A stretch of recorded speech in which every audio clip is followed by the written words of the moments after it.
Hi నమస్తే welcome to Mara media నేను మీ కేవీఆర్ కూటమి సర్కారు వరుస అరెస్టులతో కథం తొక్కుతున్న సంగతి తెలిసిందే కదా సోషల్ మీడియాలో ఎవరు కూడా ఈ ప్రభుత్వాన్ని కూటమి పాలనను ప్రశ్నించేలాగా ఎవరు గల్లం విప్పినా కూడా సోషల్ మీడియాలో తీసి బొక్కలో నూకడం ఇష్టారాజ్యంగా వ్యవహరించడం ఇదంతా చూస్తున్నాను ఆఖరికి హైకోర్టులు కూడా ఈ అక్రమ అరెస్టులను ఇల్లీగల్ డిటెన్షన్స్ని తప్పుపడుతున్న తరుణంలో కొన్ని సంచలన విషయాలు వెలుగులోకి వస్తూ ఉన్నాయి వాస్తవానికి అరెస్ట్ చేసిన నిందితులను వెంటనే కోర్టులో సరెండర్ చేయడం కోర్టు విధించిన శిక్షలకు అనుగుణంగా జైల్లో కారాగారవాసం ఏర్పాటు చేయడం ఇది తప్పిస్తే వేరే ఆప్షన్ లేదు ప్రజాస్వామ్య యుగంలో కానీ ఈ కూటమి సర్కార్ అనుసరిస్తున్న వైఖరి ఏంటంటే నిందితులను సదరు నిందితులను పట్టుకొని 2-3 రోజులు అంటే ఆ అరెస్టులను చూపించకుండా థర్డ్ డిగ్రీ ప్రయోగిస్తూ ఊరూరు తిప్పుతూ ఇష్టానుసారం కొట్టేసి అంటే వాళ్ళకి ఇష్టం వచ్చినట్టు మొన్న మనం చూసినాం కదా వర్ర రవీంద్రారెడ్డి అనే ఒక నిందితుడిని 3 రోజుల పాటు అరెస్ట్ చేసి థర్డ్ డిగ్రీ ప్రయోగించి ఇష్టానుసారం కన్ఫెషన్ లెటర్ రాసుకున్నారు అందులో పలు అంటే కూటమి సర్కారుకు వ్యతిరేకంగా వైసీపీకి అనుకూలంగా పనిచేస్తున్నారని చెప్పి ఇంచుమించు 40కి పైగా ఛానళ్లను ఇండివిజువల్ వ్యక్తులకు సంబంధించిన యూట్యూబ్ ఛానళ్లను మెన్షన్ చేశారు దాంతోపాటు ఇంచుమించు ఇంకొక 600 మందికి పైగా సోషల్ మీడియా యాక్టివిస్టుల పేర్లను కూడా అందులో చేర్చారు అన్నమాట ఆ కన్ఫెషన్ లెటర్లో ఇది ఎంతవరకు కరెక్ట్ ఒక్కసారి ఆ స్టోరీని డీటెయిల్గా చూసే ప్రయత్నం చేద్దాం సోషల్ మీడియా యాక్టివిస్టులపై థర్డ్ డిగ్రీ దారుణంగా హింసించిన తర్వాతే అరెస్టు చూపిస్తున్న వైనం ఎలా హింసించింది పైవారికి వీడియో కాల్లో చూపిస్తూ పైశాచిక ఆనందం ఇది ప్రభుత్వ పెద్దల ఉన్మాదం పోలీసు అధికారుల అరాచకం ఇందులో ముందున్న 3 జిల్లాలు పోలీసు ఉన్నతాధికారులు రాష్ట్ర కార్యాలయంలో ఓ కీలక అధికారి పర్యవేక్షణ పౌరుల భావ ప్రకటన స్వేచ్ఛను హరిస్తూ దారుణ నిర్బంధం చంద్రబాబు ప్రభుత్వ దమన నీతిపై న్యాయ పోరాటానికి ప్రజలు సిద్ధం బరితెగించిన పోలీస్ అధికారులపై ప్రైవేట్ కేసులకు వైసీపీ సమాయత్తం సోషల్ మీడియాలో దుష్ప్రచారం కోసం పక్కాగా తయారు చేసిన టీడీపీ బూతులు మార్ఫింగ్ ఫోటోలతో వేధించడంలో దిట్ట ఇంటి పట్టా వచ్చిందని ఆనందం పంచుకున్న గీతాంజలిని ట్రోల్ చేసి చంపేసింది వీళ్ళు కాదా ఆంగ్లంలో అనర్గళంగా మాట్లాడిన బెండపూడి బాలికలను కూడా అవమానించే బూతులు తిట్టే ప్రయత్నం చేశారు సోషల్ మీడియాలో ఐటీడీపీ అనే అతిపెద్ద బూతుల ఫ్యాక్టరీని టీడీపీ తయారు చేసింది ఈ ఫ్యాక్టరీ బాలికలు మహిళలు విద్యావంతులు విశ్లేషకులు రాజకీయ నాయకులు అనే తేడా లేకుండా టీడీపీకి వ్యతిరేకంగా నోరు విప్పిన ప్రతి ఒక్కరిని బండబూతులతో చెండాడుతుంది దీనికి అతిపెద్ద బాధితుడు ప్రొఫెసర్ నాగేశ్వరరావు సరే ఆయన ఏ కమ్యూనిజం చెప్తూ ఇక రకరకాల విశ్లేషణ చేస్తూ ఉంటాడులే కానీ ఆయనను టీడీపీ కార్యకర్తలు టీడీపీ ముసుగులో ఉన్న కార్యకర్తలు చాలామంది ఫోన్ చేసి అమ్మనా బూతులు తిట్టినా ఆయన లైవ్లో చెప్పిండు జనరల్గా అంటే ప్రతి పార్టీకి సానుభూతి పరులు సింపథైజర్సు ఫ్యాన్స్ ఇట్లా ఉంటారు కానీ ఏ పార్టీలో కూడా అంటే బీఆర్ఎస్ ఫ్యాన్స్ కానీ కాంగ్రెస్ ఫ్యాన్స్ కానీ తర్వాత వైసీపీ ఫ్యాన్స్ కానీ ఎవరు కూడా ఫోన్లు చేసి బూతులు తిట్టలే కానీ ఈయనను మాత్రం అమ్మనా బూతులు తిట్టింది టీడీపీ పచ్చమూక దాని మీద ఆయన బహిరంగంగా ఆయనకు లేఖ కూడా రాసింది ఫేక్ ప్రచారం మీద కొంచెం కంట్రోల్ చేసుకోండి సార్ అని చెప్పి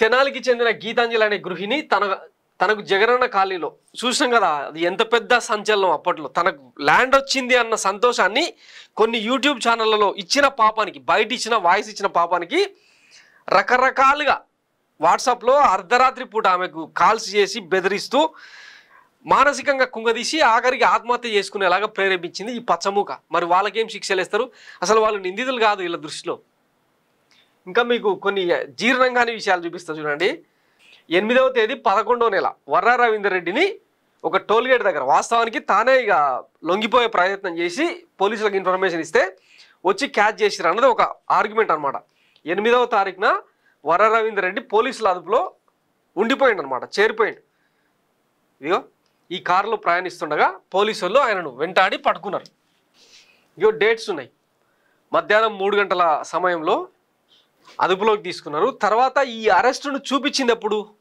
13వ తారీఖునో 14వ తారీఖునో మరి ఈ 4-5 రోజుల వ్యవధిలో ఏం చేశారు ఈ సదరు నిందితుడిని కోర్టులో తను ఇచ్చిన కన్ఫెషన్ లెటర్ ఏంటంటే జడ్జి గారి ముందు తనను అంటే విపరీతంగా కొట్టారు థర్డ్ డిగ్రీ ప్రయోగించారు తన ప్రమేయం లేకుండా అంటే తాను చేయని పనులను కూడా పోలీసులు తమ నివేదికలో కన్ఫెషన్ లెటర్లో రాసుకున్నారని చెప్పి వాపోయిండు అనమాట దీనికంటే ముందు అరెస్టుకు సంబంధించి జరిగిన విషయం ఏంటంటే సోషల్ మీడియాలోనేమో వర్ర రవీంద్రరెడ్డి అరెస్ట్ అయ్యిందని చెప్పి పండగ చేసుకున్నారు అంటే కొంతమంది ఆయన బాధితులు కావచ్చు ఆయన అంటే పడని వ్యక్తులు కావచ్చు సోషల్ మీడియాలో బాధ్యత పండగ చేసుకున్నారు కానీ 5-6 రోజులైన తర్వాత కూడా ఇంకా అరెస్ట్ కాలేదు. నెక్స్ట్ డే ఇదే పచ్చపత్రికల్లో వర్రా ది గ్రేట్ ఎస్కేప్ అని చెప్పి వీడు ఒక వార్త రాస్తాడు, ఈనాడు ఒక వార్త రాస్తాడు.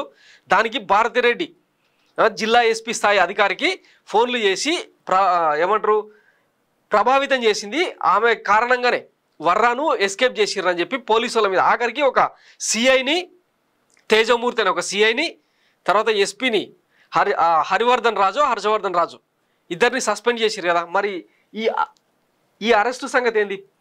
8వ తారీఖు 11వ నెలన అరెస్ట్ చేసిండ్రు, నవంబర్ 8న. మరి ఆ పోలీసులకు సంబంధించి శిక్షలు వేసిరు కదా, దాన్ని ఎట్లా చూపిస్తారు? అంటే ఒక తప్పు చేయాలి, ఆ తప్పును కాపాడుకునే ప్రయత్నంలో భాగంగా మరిన్ని తప్పులు చేయాలి. మన ఎట్లాగో పచ్చపత్రికల్లో విష ప్రచారం చేపిస్తూ ఉంటాం.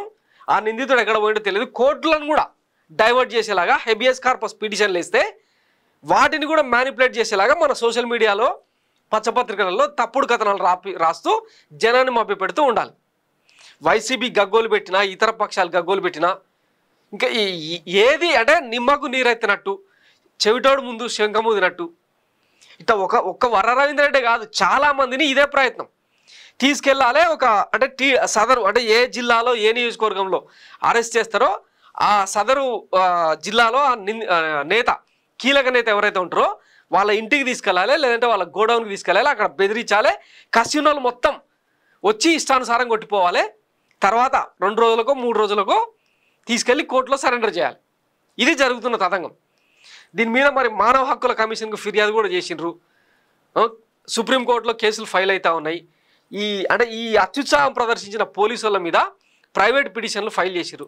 అయినా యంత్రాంగం ఏమాత్రం కదలికలేదు. ఎందుకంటే పైన ఉన్నది మన మోడీ సర్కారే, కింద ఉన్నది మనమే, ఇంచు కూడా కదలమన్నమాట. ఇది జరుగుతున్న తతంగం. ఇక ఈ దుర్మార్గానికి మళ్ళీ వీళ్ళు వైసీపీ సైకో ఫ్యాక్టరీ ఒకటి రాస్తాడు.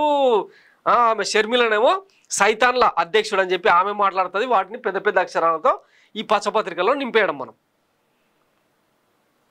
సో ఇన్ని దుర్మార్గాలు రేపు ప్రజల దాకా వస్తే తప్ప, అదేదో సామెత ఉంటుంది అనమాట జర్మన్లో, మాక్సీ నిమోలా అని ఒక ఆయన చెప్తారు. ఫస్ట్ కమ్యూనిస్టుల కోసం అని వచ్చారు, నేను నోరిప్పలేదు.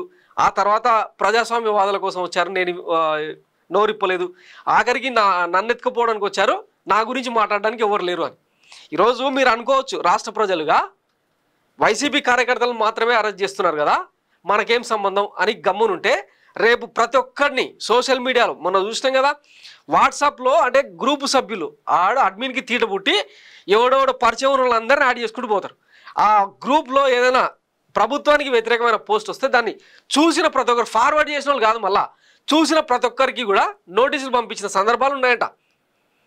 సో రేపు రాష్ట్రం మొత్తం 6 కోట్ల ప్రజలందరూ కూడా ఒక టీడీపీ జనసేన కార్యకర్తలు మినహాయిస్తే ఇంకా మిగతా వాళ్ళందరి పేర్ల మీద ఎక్కడో ఒక చోట నోటీసులు కేసులు ఫైల్ అవుతాయి. అప్పుడు మన దాకా వచ్చినప్పుడు అప్పుడు మాట్లాడదాం, అప్పుడు ఎవరు ఉండరు ఇక.